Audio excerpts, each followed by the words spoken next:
Buenas noches y bienvenidos una semana más a América Directo. Hoy, como siempre, un programa de altos vuelos y de máxima temperatura, porque la situación en Hispanoamérica está que arde, no solo con las elecciones en Chile, donde en esa primera vuelta pues el comunismo ha ganado, pero al parecer las derechas se van a unir y vamos a tener un gobierno de libertad, sino también con lo que está pasando en Venezuela. Amigos, Venezuela ahora mismo es un auténtico, un auténtico volcán en todos los sentidos. Y para hablar de todos y muchos más temas, con nosotros está nuestro querido Raúl Sánchez. Buenas noches, don Raúl, ¿cómo está usted? Buenas noches, Jesús Ángel, un placer estar aquí en América Directo. Y vamos a empezar, y como siempre empezaremos con lo que está pasando en Argentina. Atención, que la primera factura en el bloque peronista tras las elecciones que reforzaron el poder de Milei. Atención, que lo que nos cuentan los medios de comunicación es más o menos que Milei está a las últimas, todo lo contrario. Después de las últimas elecciones legislativas, el comunismo está en pleno retroceso en toda Argentina y lo que pasó en la provincia de Buenos Aires simplemente fue un espejismo, una provincia totalmente colonizada por el peronismo más casposo y retrógrado de toda Argentina, que tiene un control prácticamente extremo y además que maneja el sistema electoral. Pero señor Sánchez, la verdad que es que el peronismo, en el momento que le empiezas a quitar el dinero al comunismo y a todas estas ideologías, a la ideología woke, etcétera, etcétera, lógicamente se queda en nada. Claro. Porque ellos funcionan con el dinero de todos, lanzando esas proclamas que son casi un insulto al ser humano. Sí, efectivamente, dejaron a Argentina hecha, un país que realmente es un país rico en recursos, en materias primas, lo dejaron totalmente en la pobreza, en el umbral de la pobreza. Estamos hablando de que casi el 50% de los argentinos, antes de la llegada de Javier Milei, estaban en el umbral de la pobreza.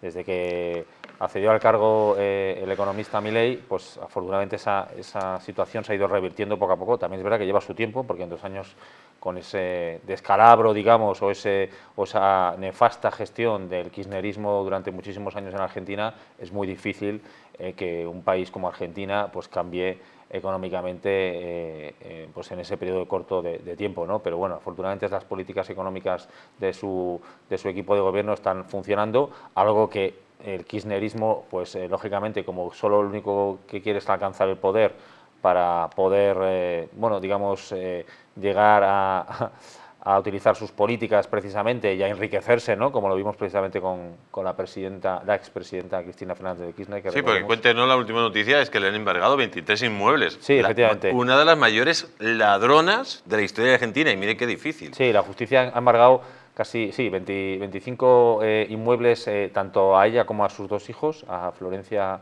y a Máximo. Y a más, personas, relacionadas con el kirchnerismo. Estamos hablando de que son más de 80 propiedades al final, por un valor de casi 680 millones de dólares. Estamos hablando de muchísimo dinero. ¿Cómo esta mujer, siendo presidente del gobierno de Argentina, pudo amasar? Claro. Solo robando, claro. Efectivamente. Por eso ha sido condenada, porque sí, es una ladrona. Y está condenada solo, en teoría, a 6 años de arresto domiciliario, recordemos, ¿no? Sí que es cierto que ya de por vida no puede optar a ningún cargo político, pero bueno, a ella ya le da igual, es decir, todo el desfalco que produjo a las arcas argentinas, entre ella y su marido, en este caso, Néstor Fernández de Kirchner, pues lo hicieron durante esos años de gobierno nefasto y corrupto que provocó precisamente que Argentina pues haya caído pues a uno de los países, desgraciadamente, donde los argentinos les costaba mucho llegar a fin de mes, ¿no? La justicia al final pues hace su trabajo también afortunadamente en Argentina, funciona, por mucho que la oposición no quiera y vaya contra Milei por otras causas, pero en este caso, bueno, pues ese embargo de bienes millonario se hace precisamente para cubrir ese caso de vialidad, donde había parte de que se le ha embargado más de 600 millones cuando se dice que se ha robado 10.000 millones de dólares. Claro, sí, estamos hablando de muchísima cantidad de dinero. Lo que pasa es que eso es lo que se ha descubierto hasta ahora de las propiedades que pueda tener, pero también no olvidemos que presuntamente tiene otras propiedades que no están a nombre suyo, sino están a nombre de testaferros en Argentina, que hace que esas propiedades pues es muy difícil que se puedan detectar. Pues vamos a continuar hablando de Argentina y sobre todo de cómo el peronismo ha sentido el golpe, un golpe brutal de esas elecciones legislativas donde toda la prensa woke y progre vendía una gran victoria del comunismo en Argentina. Pero no, amigos, la libertad avanza y Argentina cada día es más libre gracias a la decisión de los propios argentinos. Se han hartado de ser esclavos y quieren ser libres. Y para hablar de este tema, como siempre, una luz de libertad en el Cono Sur, nuestra querida Azabache. Buenas noches, ¿cómo estás, Azabache? Buenas noches, Jesús, y a todos mis guerreros de luz amantes de la libertad. Reciban un abrazo de corazón a corazón desde el Cono Sur. Pues, Azabache, la verdad que estarás muy contenta porque el peronismo ha sentido el golpe del fracaso de las legislativas. Cuéntanos. Es maravilloso. Mira, Argentina está viviendo un momento histórico y yo me siento protagonista y testigo del cambio de un país profundamente socialista, Jesús. Mira, después del triunfo electoral de Milei, el peronismo kirchnerista chavista, y yo le pongo chavista porque para aclararle a la gente que es la franquicia del mismo chavismo adaptado a la idiosincrasia argentina. Bueno, ellos entraron en una crisis muy, muy profunda y hoy se produce la primera gran fractura de su bloque en la Cámara de Diputados, en el núcleo duro del kirchnerismo chavista. Un bloque llamado Unión por la Patria, que yo, especialmente yo le digo Unión por la Plata, porque corruptos a todo nivel y en todas direcciones, mi querido Jesús. Y esto no es un detalle menor. El movimiento que dominó, para que entienda la gente, el movimiento que dominó a Argentina durante décadas se empieza a partir en pedacitos y se parte justo después de la derrota electoral demoledora, si los hay. Lo voy a decir grande, grande, grande, demoledora.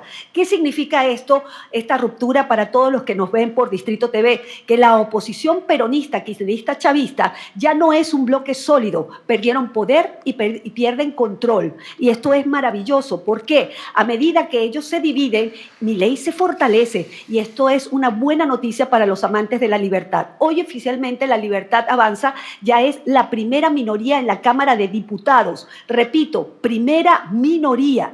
Después del kirchnerismo, la fuerza más grande del Congreso es la Libertad Avanza. Y si sumamos al PRO, superan exactamente 101 votos, o sea, un bloque poderosísimo capaz de ordenar la agenda legislativa. Esto cambia todo el juego en Argentina y les explico por qué, porque si se lo están preguntando, les explico, porque acerca a Milei justo a aprobar las reformas estructurales del país, modernización laboral, modernización tributaria, reformas de fondo para desmantelar el estatismo que arruinó a mi querida y amada Argentina. Recordemos algo clave, esta fractura no es un episodio aislado. El peronismo kirchnerista chavista ya estaba dividido desde hace rato por una lucha de poder entre ellos, pero hay un factor que a mí me parece que es lo importante de destacar acá, no solamente para España, sino para toda Hispanoamérica, y que hay que entender. Esto también es el resultado de una batalla, te diría, comunicacional gigantesca. Argentina despertó, la gente se cansó de los relatos, de la mentira, del populismo, del estatismo, del socialismo. La gente empezó a informarse, Jesús, y te digo una cosa, hoy la gente acá pregunta, cuestiona, no se traga todo. Esa batalla cultural y comunicacional abrió los ojos de este país. Y cuando una sociedad despierta, el populismo, el socialismo, el estatismo se quedan sin oxígeno. Y eso es lo que estamos viviendo hoy. Milei no negocia con la casta se está desmantelando solita. Y cierro con esto, mi querido Jesús, los populistas o los populismos y los socialismos y el estatismo sí se pueden derrotar, se caen desde adentro cuando una sociedad despierta, se harta del hambre, la miseria, la muerte y la decadencia. Argentina hoy es un caso de estudio a nivel mundial, un país que está dejando atrás el populismo, el socialismo y el estatismo, abrazando un modelo de libertad, Jesús. Que mejor que tú no lo puede explicar nadie, con esas palabras, con ese entusiasmo y con esa esperanza que es el gobierno de Milei para todo Argentina y para el mundo entero, para salir de este pozo que es el comunismo asesino y criminal que desgraciadamente todavía sufre la humanidad. Azabache, como siempre, un placer tenerte aquí en América Directo y no quiero que te vayas sin hacer ese grito ya archiconocido, además que cada vez que haces ese grito yo creo que que empiezan a lamentarse esos kirchneristas, chavistas, comunistas. Les duele cuando se habla de libertad. Así es, así que lo voy a hacer con todas las ganas. Primero decirles que me sigan en mis redes sociales, @Azabache Online, y para todos los amantes de la libertad, ¡viva la libertad! ¡Carajo! ¡Olé! Pues viva la libertad, Azabache, muchísimas gracias y un fuerte abrazo, cuídate mucho. Y vamos, de Argentina nos vamos a Ecuador. Atención, Ecuador, que ya ha tenido pues ese referéndum donde el pueblo ecuatoriano le ha dado la espalda a Noboa. Hablaban, por ejemplo, de imponer una base militar norteamericana. Ha dicho los ecuatorianos que no. Lo cierto es que esa base militar hubiera sido muy importante para luchar contra el narco. Bueno, otras cosas, que Noboa ha salido bastante escaldado. Pero hay una buena noticia para Ecuador. Atención, dice: Ecuador anuncia la detención de Pipo Chavarría, el narco más buscado, líder de los Lobos y que llegó a fingir su propia muerte. Por fin, Noboa empieza a tener resultados en esa lucha fratricida contra el crimen organizado, financiado desde Venezuela y sobre todo por el cártel de los soles. Señor Raúl Sánchez, la verdad que es un auténtico misil en la línea de flotación del narcotráfico y del crimen transnacional en Ecuador. Sí, efectivamente, porque era el líder de los Lobos, una banda criminal que actuaba en connivencia precisamente con el cártel de México, uno de los más importantes de Nuevo Jalisco, ¿no?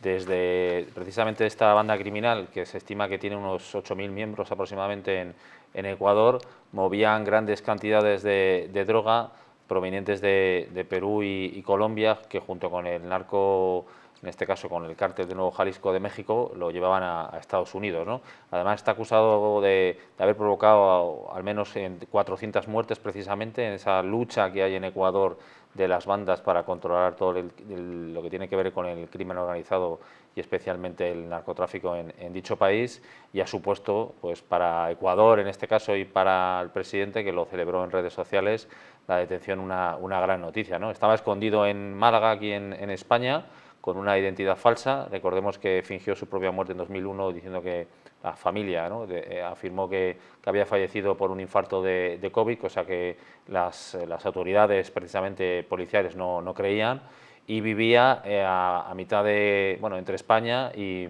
Emiratos Árabes Unidos con una identidad falsa precisamente. Fue detenido en Málaga gracias a la colaboración entre la policía española y ecuatoriana, proveniente además de un viaje que había venido recientemente de Marruecos, ¿no? Entonces, probablemente será extraditado a Ecuador para que allí comparezca ante la justicia ecuatoriana, y bueno, es una gran noticia pues porque estos líderes terroristas, porque recordemos además que Estados Unidos ha tildado a la banda criminal de los Lobos precisamente como una banda terrorista, lo que permite precisamente poder luchar mejor contra este crimen organizado. Lo que sí que es una pena es que en este caso Daniel Noboa no haya ganado este referéndum, digamos, para reformar una serie de puntos importantes en la Constitución, y precisamente, como usted bien comentaba, el tema de la base estadounidense en Ecuador, que hubiera permitido luchar contra el crimen organizado y que hasta el 2009 estaba en Ecuador,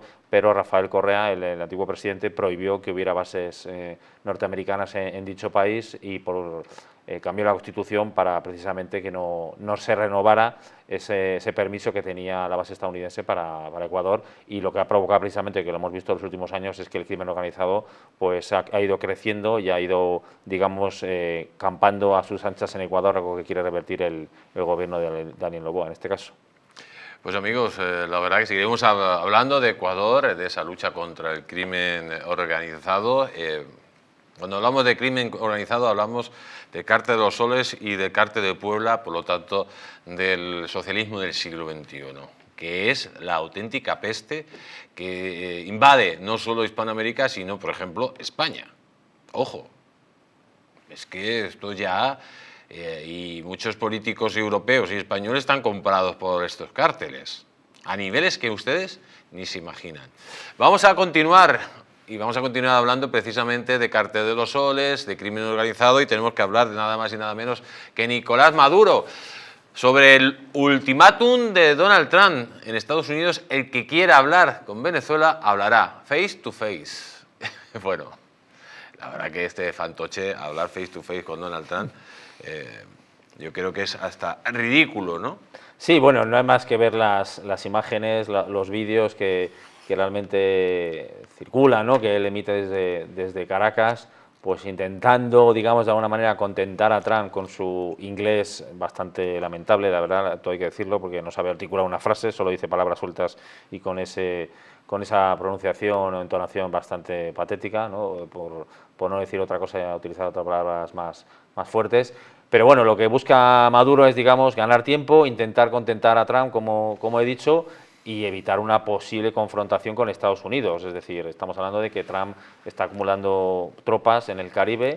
Ahora mismo, pues está el principal portaaviones norteamericano en aguas caribeñas, el Gerald Ford, que tiene capacidad para transportar hasta 75 F-15 y F-16. Estamos hablando de que hay ahora mismo aproximadamente unos 15.000 soldados, entre ellos submarinos nucleares, fragatas y una flota pues muy considerable. No le permitiría, lógicamente, una intervención militar en Venezuela, pero sí, en un momento dado, a lo mejor una incursión, quizás en Caracas, ¿no?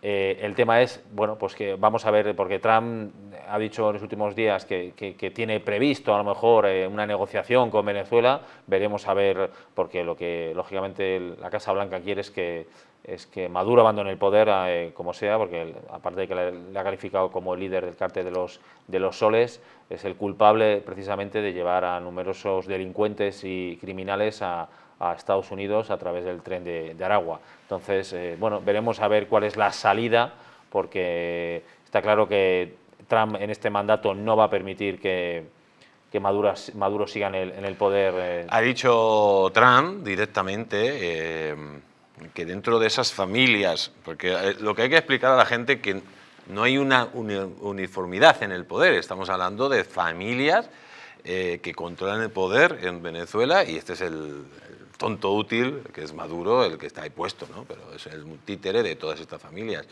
Se hablaba de que dentro de esas familias y de la fuerza que tendrían cada representante, como Diosdado Cabello, Maduro, Delcy Rodríguez, etcétera, habla Estados Unidos de que Rodríguez Zapatero sería la quinta persona más importante en ese organigrama del crimen. Sí, Zapatero, que lleva muchos años precisamente con numerosos viajes a Venezuela, hay una conexión que ya lo hemos muchas veces en exclusiva publicado en Distrito Televisión, que la DEA estaba precisamente investigando a Zapatero por sus posibles vínculos o presuntos vínculos con el cártel de los soles y los pagos que ha podido recibir precisamente del régimen venezolano, pues bueno, pues que realmente ahí Zapatero ha tenido se ha permitido, ¿no?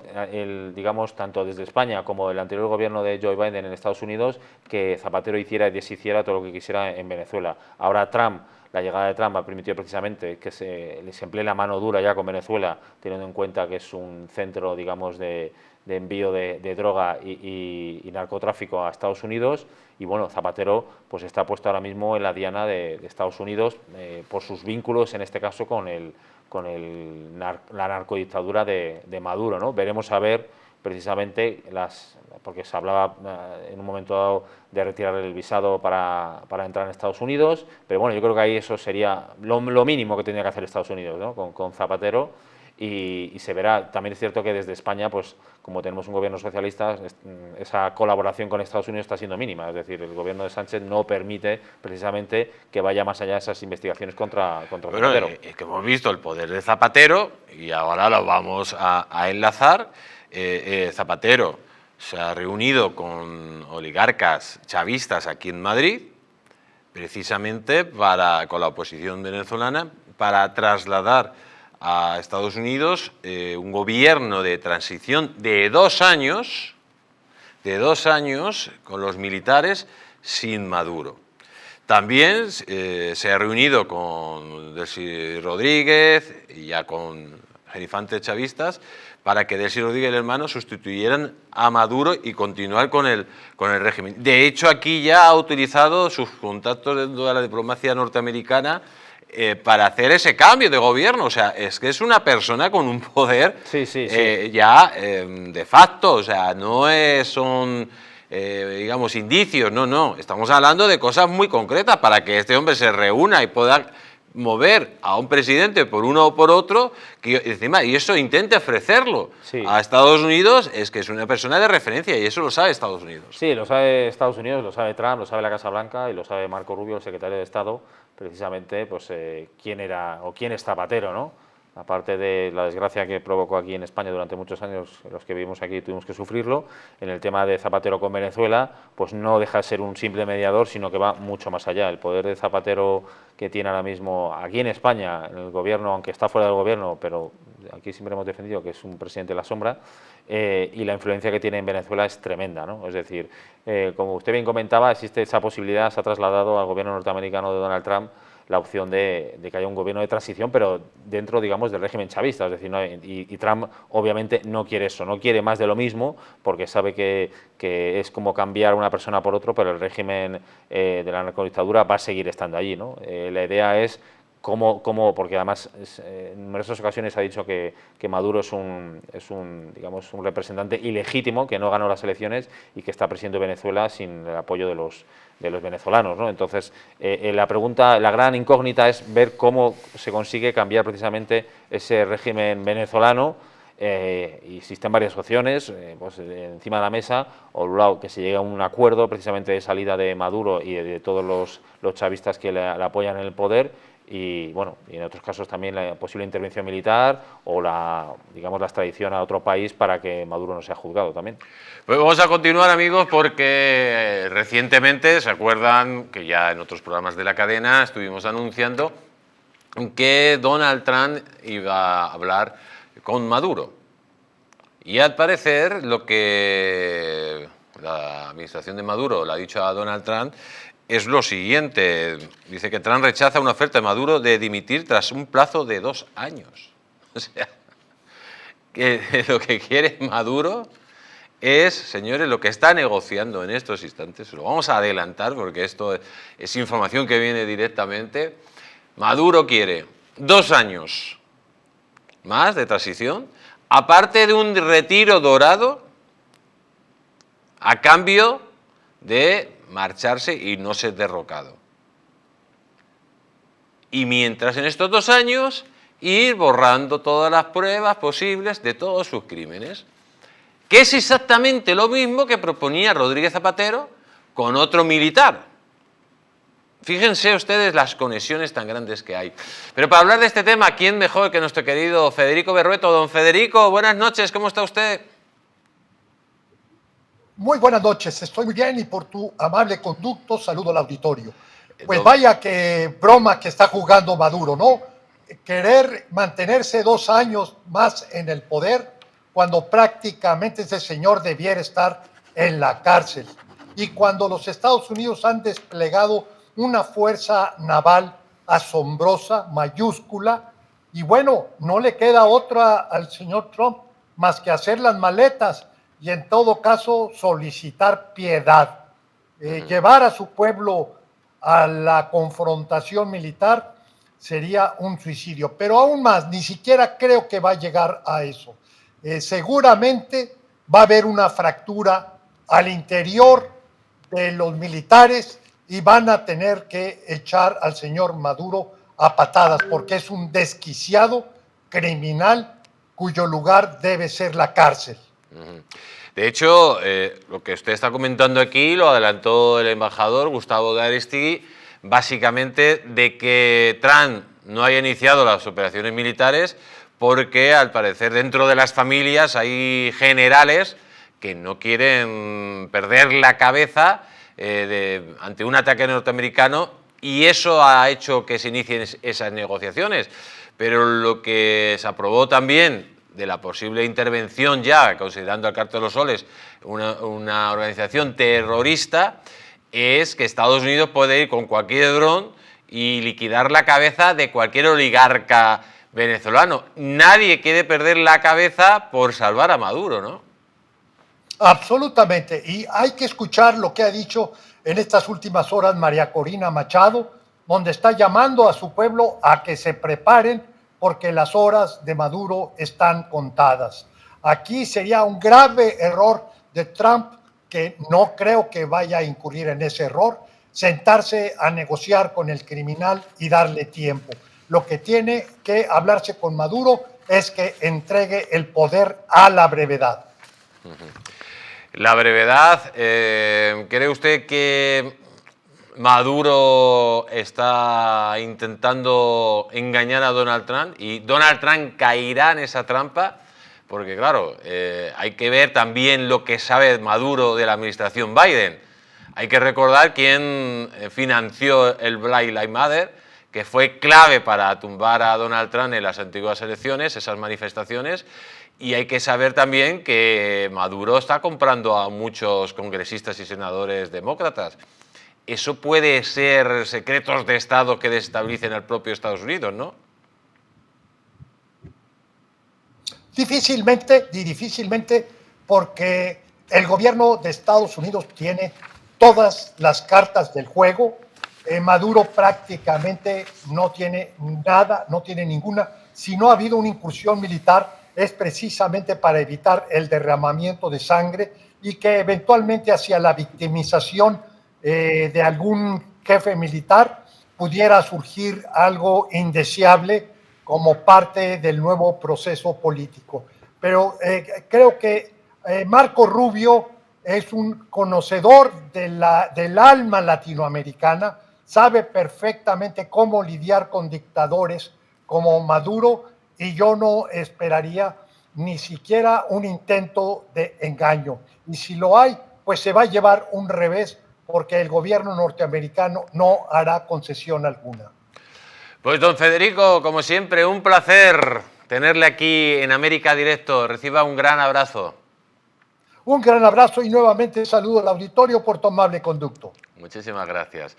Y es que, señor Sánchez, ya el otro día en exclusiva estuvo aquí Gustavo Deristig, no aquí, en otro programa de la casa, en El Mundo al Rojo, y habló abiertamente de que estas negociaciones, Trump había parado, digamos, los movimientos de intervención porque había ya generales, estaba hablando con generales que podrían derrocar al propio Maduro, que el punto de explosión, digamos, de esa supuesta unión de todas las familias que forman este cártel de los soles se podría romper porque hay generales que estarían ya negociando con Estados Unidos para derrocar a Maduro. Sí, efectivamente, los generales que no quieren acabar como Maduro en caso de que sea, en este caso, juzgado, pues quieren buscar una hipotética salida precisamente a su situación, y en el caso de Venezuela, pues si siguieran apoyando a Maduro, ya en un momento dado una intervención militar por parte de Estados Unidos, un derrocamiento del régimen, ellos también serían juzgados por parte de la administración estadounidense por apoyar a Maduro, y lo que no quieren es eso. Ven que la fuerza militar estadounidense está a años luz de lo que pueda ser ahora mismo Venezuela, y las posibilidades de defensa de Venezuela son mínimas, ¿no? Como bien comentaba Gustavo Aristegui, muchos generales están en negociaciones precisamente con la administración estadounidense para ver cómo pueden precisamente provocar una caída de Maduro sin que se ponga pues ahora mismo una posible o hipotética guerra entre venezolanos, entre los que apoyan a Maduro y los detractores, ¿no? Lo que pasa es que, bueno, precisamente además Trump dijo hace unos días que ya tenía una decisión tomada y que no podía decir en qué era esa decisión, pues por temas lógicamente de seguridad. Y bueno, ahora con estas negociaciones pues se ha parado un poco momentáneamente porque Maduro sabe que sus días están contados, ¿no? Y está intentando buscar la mejor salida posible para él y su familia, y que no termine delante de un juez estadounidense, de la administración estadounidense, como ha pasado precisamente. ¿Cree usted que Donald Trump se va a llevar la cabeza sí o sí de Maduro? Hombre, que no puede, después de este despliegue, de esta situación, no puede irse con las manos vacías. Hombre, teniendo en cuenta que ha puesto una fianza de $50 millones precisamente una recompensa. Una recompensa, perdón, sí, por su captura, y que está acusado de ser uno de los líderes del cártel de los soles que llevaba droga a Estados Unidos, y que supuesto precisamente droga, estamos hablando de cocaína y fentanilo. me extrañaría mucho que Trump le dejara, digamos, irse sin ningún tipo de que pagara por sus crímenes, ¿no? Sobre todo después de todos los años digamos, de organización del crimen organizado en Venezuela, donde él ha estado al mando precisamente con el resto de las familias. Recordemos además que varios sobrinos suyos estuvieron detenidos en Estados Unidos y de otros miembros precisamente de su gobierno, y claro, el dejarle, digamos, a lo mejor en un momento dado que se fuera a vivir a otro país con la condición de que, bueno, pues que no se hiciera ningún tipo o no hubiera ningún tipo de acción judicial contra él, me sorprendería mucho teniendo en cuenta pues todo lo que ha provocado en dicho país con la persecución precisamente a la oposición, en las cárceles, digamos, donde han muerto muchísimos opositores en condiciones infrahumanas, el tema de los delincuentes y terroristas que lleva a Estados Unidos. Entonces, esperemos que Trump, esperemos que cumpla su palabra y que al final Maduro pague sus crímenes delante de la justicia. Atención, vamos con noticias de última hora porque Trump ha autorizado planes de la CIA para una operación encubierta en Venezuela. Según testimonios, el presidente de Estados Unidos dio el visto bueno a posibles operaciones dentro de Venezuela, pero también ha reabierto los canales de comunicación, como lo hemos contado, con el gobierno de Nicolás Maduro. Con el mayor portaaviones de Estados Unidos posicionado en el Mar Caribe, el presidente Donald Trump aprobó medidas adicionales para presionar a Venezuela y prepararse para la posibilidad de una campaña militar más amplia, según diversas personas informadas sobre el asunto. Trump dio el visto bueno a los planes de la CIA sobre medidas encubiertas dentro de Venezuela, operaciones que podrían estar destinadas a preparar el campo de batalla para nuevas acciones, dijeron estas personas. Al mismo tiempo aseguraron que autorizó una nueva ronda de negociaciones a través de canales indirectos que en un momento dado derivaron en la oferta del presidente de Venezuela, Nicolás Maduro, de dimitir tras una prórroga de un par de años, propuesta que la Casa Blanca rechazó.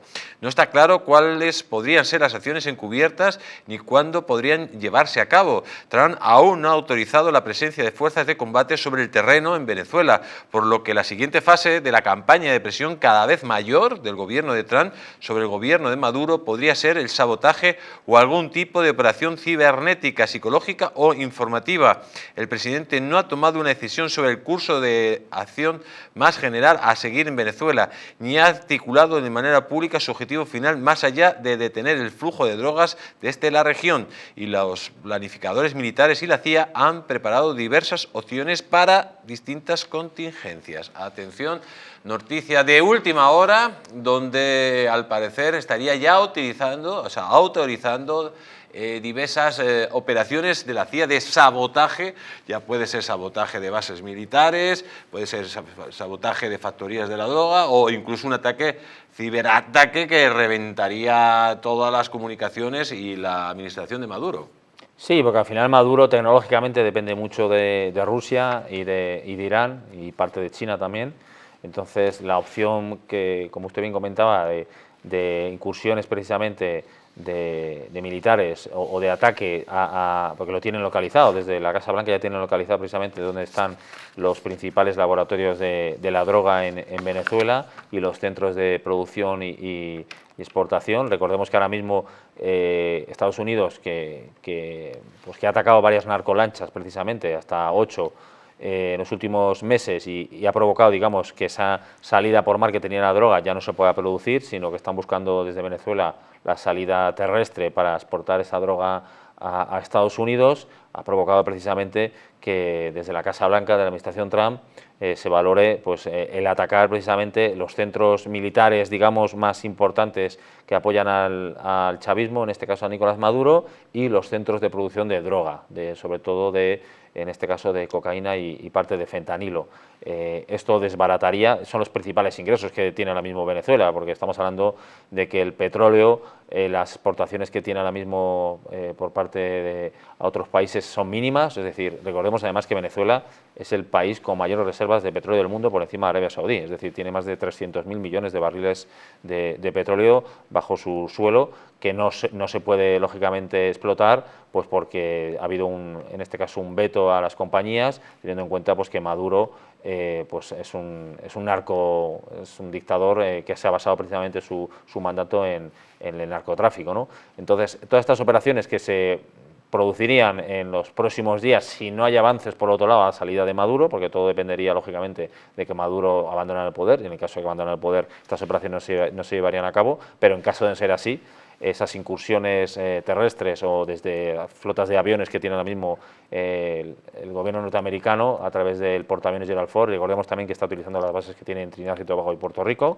O sea, todo ese, digamos, esa infraestructura militar que tiene le permitiría atacar todas las bases y todos los centros de la droga que tiene Venezuela ahora mismo. Pues amigos, vamos a continuar, pero no nos vamos muy lejos porque atención, Trump sugiere ataques también militares a Venezuela, México y Colombia. Atención que esta operación no solo va a ser para la cabeza de la serpiente, sino para eliminar toda la serpiente. O sea, al cártel de Puebla le podría estar quedando muy poco tiempo si Trump interviene directamente en estos otros dos países, porque desde Colombia, desde que ha entrado Petro, se ha convertido de nuevo en un narcoestado, ha retrocedido 40 años, con una violencia extrema, asesinatos a líderes políticos que no se veían desde hace 40 años. Y ya no digamos la Simbaum, que es, vamos, es la botones del cártel de las drogas allí, diciendo abiertamente que no va a cumplir la ley y que no va a hacer la guerra al cártel de las drogas. Y lo de Venezuela ya se lo hemos explicado. Pero esta señora Simbaum, que tiene unas revueltas brutales, que tiene un país con más de 50.000 asesinatos al año, que es un estado fallido, y además que está en plena convivencia con los cárteles de la droga, que como a su antecesor le han financiado, según lo dicen políticos mexicanos, le han financiado y le han puesto ahí a su servicio, amigos. Si Donald Trump, señor Sánchez, tiene el valor de acabar primero con Venezuela, que yo creo que es lo principal, y luego darle el golpe final a Petro, que está también en las últimas, pero sobre todo México, que a mí me parece lo más peligroso. Sí, porque México, recordemos que ahora mismo las bandas, digamos, del narcotráfico, las más violentas y las que tienen más poder ahora mismo, se encuentran en México. Es decir, recordemos que México hace frontera con Estados Unidos, miles de kilómetros, y pues es la principal fuente de entrada de la droga a Estados Unidos, ¿no? De hecho, Trump en las últimas horas comentó que esa opción está encima de la mesa. Precisamente dice que si es la mejor forma de atacar las drogas, pues esa intervención en México pues podría ser la solución óptima. Sí que es cierto que la presidenta mexicana, Sheinbaum, está totalmente en contra, pero es que está en contra de ya no estamos hablando de una intervención militar en Estados Unidos para acabar con los cárteles de la droga, sino cualquier tipo, a lo mejor, de colaboración que pueda haber dentro. Bueno, y de cualquier intervención de las propias fuerzas de seguridad del Estado mexicano, de los Estados Unidos de México, para acabar con las drogas. Y ya ha dicho que no va a declarar la guerra al narco, lo ha dicho. Claro, es que ese es el principal problema. Luego lo veremos, por cierto. Sí, es que es el principal problema de México, que llevan arrastrando los presidentes mexicanos, unos con más suerte que otros, de diferente color político, pero ese es el principal cáncer ahora mismo de México, la violencia que ejercen los cárteles de la droga, que es, digamos, ahora mismo los mayores, o sea, los principales cárteles de la droga más poderosos del mundo están en México, ¿no? Y lo pudimos ver precisamente, pues los dos de los más grandes ahora mismo líderes están en prisión en Estados Unidos, como Mayo Zambada y en este caso Chapo Guzmán, están en cárceles estadounidenses ya pues con cadena perpetua. Pero ¿qué pasa? Que al final esa gente está reemplazada por otros. Se produce esa violencia, que lo hemos visto precisamente con el asesinato recientemente de un alcalde mexicano. Hace que la población esté atemorizada, esa corrupción, es decir, porque al final el narcotráfico, el crimen organizado intenta comprar precisamente a la clase política para que miren para otro lado y claro, esa corrupción llega pues ya no solo a las alcaldías mexicanas, sino a grandes estamentos en México. Quiero ponerle unas imágenes porque yo creo que es que son demoledoras, o sea, es que parece que como con esta gente es todo tan surrealista que parece que uno que se inventa las cosas. Vamos a escuchar a la presidenta colaboradora y puesta por el narco de México, de los Estados Unidos mexicanos, diciendo abiertamente que no va a cumplir con la ley, que va a dejar al narco hacer lo que quiera. Véanlo. La guerra contra el narco no es opción. Primero, porque está fuera del marco de la ley. Todos estos de la derecha que se llenan la boca de las palabras Estado de Derecho y defienden la guerra contra el narco, pues la guerra contra el narco está fuera de la ley, es permiso para matar, sin ningún juicio. Y eso en México nadie o muy poquitos están de acuerdo. Y menos, aunque con presencia es importante, menos con permiso para matar. Eso no. La guerra contra el narco, no. Eso no puede regresar a nuestro país. Hay quien pide, como ocurrió con la guerra contra el narco, la militarización y la guerra. Eso no funcionó. Es más, fue lo que llevó a la situación de violencia en Michoacán. La guerra contra el narco, eso no funcionó, al contrario. Instrucción que hemos dado, y es la política, es la estrategia del Gabinete de Seguridad, es que no haya enfrentamientos. No vamos a regresar a la guerra contra el narco. No es llegar a, en un marco fuera de los derechos humanos y dentro del marco de la ley. Lo primero que es muy importante es, no va a regresar la guerra contra el narco de Calderón.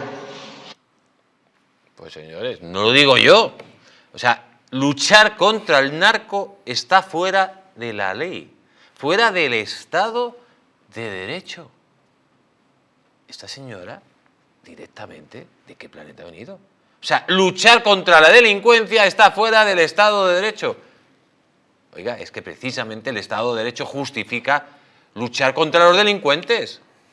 Lo que está fuera del Estado de Derecho y fuera de la ley es convertirse en un colaborador necesario para que el narco mate, asesine, trafique con drogas. Y es lo que se ha convertido esta mujer, en un colaborador necesario del narco en México. En un tentáculo más del narco en México. Te has convertido, Sheinbaum. ¿Vas a pedir perdón? ¿Vas a pedir perdón? Bueno, muy rápido. No, no creo que vaya a pedir perdón, la verdad. Y teniendo en cuenta, dice, es que eso es lo que ha provocado precisamente la lucha, esa guerra contra el narcotráfico que venía ya en su momento de Vicente Fox y luego Felipe Calderón. Pero claro, recordemos que los narcotraficantes se han vuelto mucho más violentos a raíz de eso, pero porque se iba contra ellos. Es decir, hasta entonces había una connivencia por parte de la clase política contra el narcotráfico y en ese acuerdo, digamos, tácito que había era de no provocar o que no hubiera violencia por parte si se les dejaba hacer al narcotráfico, que le camparan con sus anchas. O sea, eso es lo que le ha faltado decir a esta señora. Es decir, recordemos que esa lucha contra el narcotráfico fue porque desde la derecha dijeron se acabó ya la connivencia con el narcotráfico. Claro. Entonces, esa guerra, porque la única manera de acabar con el narcotráfico no es con buenas palabras, o sea, como dice esta señora, ¿no? Tienes que ir contra todo el peso de la ley precisamente y tienes que utilizar todos los resortes de la ley para acabar con el narcotráfico. Entonces, si a los mexicanos se les plantea la posibilidad de utilizar toda la ley para esto, seguramente dirían que sí y no como ha dicho esta señora, que está en contra de los mexicanos de eso, que eso no tiene ni pies ni cabeza. No, es que esta señora forma parte de una organización criminal. Si no va a cumplir con el Estado de Derecho ni con la ley, váyase. Y si sigue así, sin cumplir con la ley, usted forma parte del problema que al colaborar con los narcos. Vamos a cambiar, nos vamos a Chile. Atención lo que dice esta noticia. Kast acaricia a la presidencia de Chile, pero debe sortear un obstáculo inesperado: el Partido de la Gente. Para hablar de este tema tenemos a nuestro querido Rodrigo Neves. Buenas noches, ¿cómo está usted? Buenas noches, un gusto estar acá. Gracias por invitarme. Un auténtico placer. Cuéntenos, don Rodrigo, cuéntenos qué está pasando en estos instantes en Chile, que ha ganado una primera vuelta, ha ganado el comunismo, pero está claro que los partidos de derecha, en su conjunto, que iban por separado, no van a dejar que la comunista gane, pero hay un problema. ¿Cuál es el problema para todo esto? Mira, hay algunos que interpretan que el PDG sea un obstáculo, pero personalmente yo no veo de esta manera. Y lo digo con bases en la bancada parlamentaria electa por el PDG. Se mira a la bancada, se percibe que hay una mayoría de derecha en la bancada, hay figuras claves de derecha como Dr. File, que es una especie de derechista popular con ciertos trazos de ocultismo. Pero el gran punto en esta elección en Chile es que la izquierda ya perdió en la primera vuelta. Jara, cuando planificó su elección, planificaba hacer entre 35 a 38%. su resultado fue 26%. Para que tenga una idea de cuán catastrófico fue esto para la izquierda, ellos tenían planificado un discurso de Jara para caso alcanzase los 38, otro para caso quedase entre 35 y 38 y otro para caso quedase entre 30 y 35, que es lo que llamaban de situación mala. Y al final tuvieron 26%. Más que esto, si se suman los votos de Kast, Matei y Johannes Kaiser, que fue el fenómeno en esta elección, se empezó con 0.2% de las intenciones de voto y despegó hasta quedarse en cuarto lugar, adelante de Matei, del centro y centro-derecha tradicional. Pero básicamente, si se unen los votos de Matei y de Kaiser, y esto es prácticamente cierto que lo va a pasar, José Antonio va a estar muy cercano de una mayoría para elegirse con una votación de más de 50%. De entre los del PDG, ya hay encuestas calitativas que fueron hechas ayer y hoy por la mañana. Y todas estas imponen a un resultado trágico a Renate Jara. El peor escenario para ella, 82% de los votantes de París van a votar por José Antonio Kast. Y en el mejor escenario, algo como 71% va por José Antonio Kast, 21% no va a votar y solamente el restante va a votar por Renate Jara. Actualmente en el bloque parlamentario de PDG, la única figura efectivamente pro Jara es Pamela Giles, que es una diputada de izquierda bastante notoria en Chile, pero que tiene una pelea personal con Renate Jara, o sea, no tiene interés también en apoyarla efectivamente.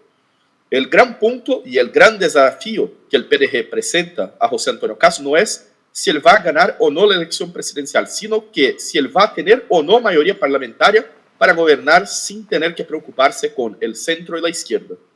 El PDG tuvo un suceso electoral terrífico. Para fines de comparación, los republicanos se fueron muy bien en esta elección, se quedaron con 26 escaños en la Cámara de Diputados y otros 3 senadores.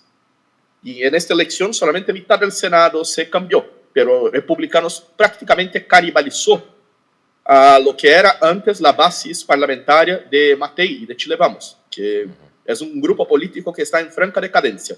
Los libertarios, que creo que no van a presentar cualquier dificultad a José Antonio Kast en apoyarlo, eligieron 8 diputados y aún más una senadora, la hermana de Johannes Kaiser, Vanessa Kaiser, que es una figura notoria en la derecha contraria al cambio constitucional del pasado. Entonces, el escenario está muy bueno, pero faltan aproximadamente 7 votos en la Cámara de Diputados y 2 votos en el Senado para que José Antonio Kast tenga como gobernar con tranquilidad. Y es ahí que ingresa al PDG. El PDG hizo un senador, lo que básicamente, perdón, yo dije un senador, pero creo que estoy equivocado porque tuve un cambio de contabilidad. Después lo averiguo. Pero básicamente, la bancada del PDG tiene 11 diputados. En definitiva, don Rodrigo, porque casi no tenemos ya tiempo, la situación para la derecha es muy positiva y no solo para ganar la presidencia del gobierno, sino también para controlar el Parlamento, que es lo importante, y poder gobernar con tranquilidad. Don Rodrigo, no nos queda más tiempo. Muchísimas gracias por estar con nosotros y reciba un fuerte abrazo. Cuídese mucho. Por nada, amigo. Gracias. Gracias. Y vamos muy rápido y nos vamos a México. Las revueltas, amigos, revueltas brutales de la generación Z contra Sheinbaum, que vamos, no la quiere ya nadie. No sé cómo ganó las elecciones, como ganó. Vamos a escucharlo. La mayoría de los que marcharon el sábado no eran jóvenes de la generación Z. Sí había algunos jóvenes, pero la mayoría no eran jóvenes. Muchos del PAN que dijeron que iban a ir y a la hora de la hora no fueron, pero que promovieron la manifestación. Pues los mismos de la Marea Rosa, los mismos que participaron el sábado. A diferencia del 2023 que llenaron la plancha del Zócalo, la Marea Rosa, pues ahora no. Bueno, la Marea Rosa, la generación Z de esta señora es que es un espectáculo dantesco. Pero para saber lo que ha pasado en México, ¿quién mejor que nuestra querida Nayeli Gutiérrez? Buenas noches, querida Nayeli, ¿cómo estás? Bien, Ángel, qué gusto saludarte a ti y a tu auditorio. Nayeli, bueno, nos queda muy poco tiempo porque el programa se nos ha ido volado, pero quiero saber tu opinión sobre lo que está pasando, esas protestas que ha habido en la plaza de México capital, precisamente de todos estos jóvenes. ¿Es la generación Z que está harta de Sheinbaum? ¿Qué es lo que pasó?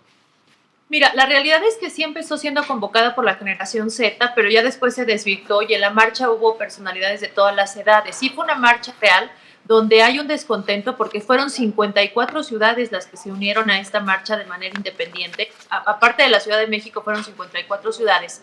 Y sí, el tema del asesinato de Carlos Manzo, el 1 de noviembre, ha generado un tema de desacuerdo entre la ciudadanía y además la percepción de inseguridad, que es lo más grave.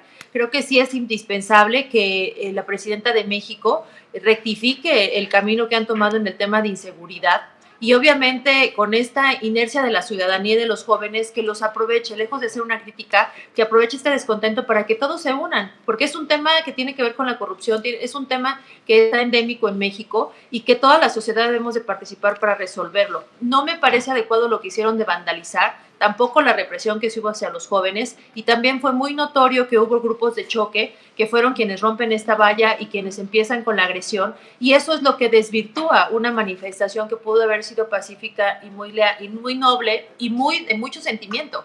En otros estados sí se vio una marcha totalmente ciudadana donde no hubo ni agresión y se manifestaron adecuadamente en contra y rechazando la inseguridad. En este momento van 11 alcaldes que han fallecido por asesinato. Entonces es lo que no se puede permitir en México, que se siga viendo con naturalidad y normalidad el que asesinen a un funcionario público, y menos a alguien como era Carlos Manzo, que estaba en una lucha permanente contra el narcotráfico. Pues Nayeli, la verdad que son datos terribles, 12 alcaldes, y yo creo que están en todo su derecho de protestar los mexicanos. Como tú bien dices, ha habido excesos por ambas partes, por la represión de la policía y también por la violencia de algunos miembros, pero es cierto que no se puede permitir lo que está pasando. Por cierto, Nayeli, no tenemos muy poco tiempo. Felicitarte por esos premios que han sido un auténtico éxito a nivel internacional. Y, como siempre, darte un fuerte abrazo. Muchas gracias, Ángel. Muy contentas del resultado de los premios y de las personalidades que nos acompañaron. Y sí, fue un rotundo éxito y pronto te veré allí en España. Nos vemos pronto, Nayeli. Muchísimas gracias por todo. Un fuerte abrazo. Un fuerte abrazo a tu Víctor. Hasta pronto. Y amigos, se nos acabó el tiempo. Hoy se ha volado el programa, señor Sánchez. Es increíble cómo se ha podido pasar tan rápido. Sí, hombre, al final América afortunadamente da muchas noticias, que ojalá muchas de ellas fueran más positivas, ¿no? Así que mandar aquí un abrazo a todos nuestros queridos compatriotas ahí que viven en Sudamérica, que es increíble. Pues muchísimas gracias por estar con nosotros. Como siempre. Y lógicamente hago el abrazo extensivo a todos nuestros hermanos hispanoamericanos y, como siempre, nos vemos la próxima semana aquí en América Directo.